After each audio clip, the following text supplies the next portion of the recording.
my name's Charlotte. I grew up in Essex, which is just outside London, in the UK. I started playing classical instruments when I was quite young, at 8 or 9, played flute and piano. They were in a band already, just the two of them playing in their parents' house. And they said to me, because I knew I played instruments, did I want to learn how to play bass guitar? Billy taught me how to play. And then we started playing Nirvana covers, Green Day covers, just songs of our favourite bands. We were 15 at the time.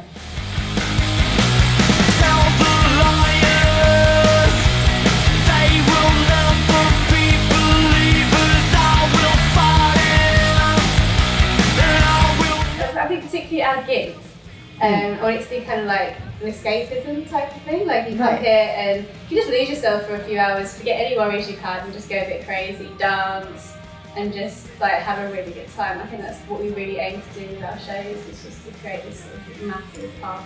This song's called Good Times!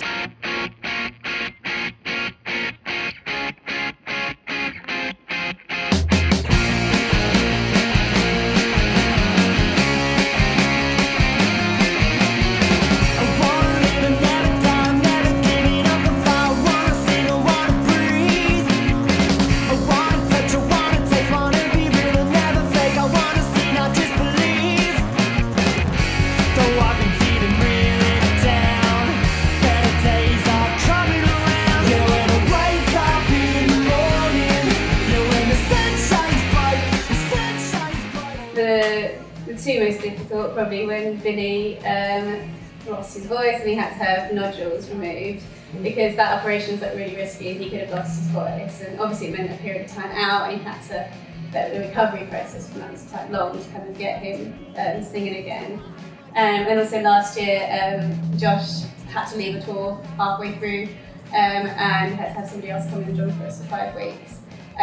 Which is really difficult. But he's now, he had Asperger's syndrome, he kind of all got a bit too much, and he had some counselling for that, and now he's back and loving it. So I think it's actually a good thing that happened with that. I think it's good, and for Billy as well, obviously his voice was going to always be damaged, so it's kind of him to get that sorted and to now be, he has to really look after himself now, but it means it probably won't happen again. So I think those are two bad things, but probably inevitable bad things, so good that they happened and we worked through them and things were good. Are you gonna come back this time? Or will you leave me on the line? Is this the way it's meant to be? That's actually an idea, it's our manager's idea, and he's had, ever since we wrote that song, he had that idea. And we're that's amazing. It's we love kind of the idea of that, and so to kind of see it in real life, I think was really cool. It just looks really cool with all the palm prints and the kiss marks in the UV lighting. I think it really works for the song.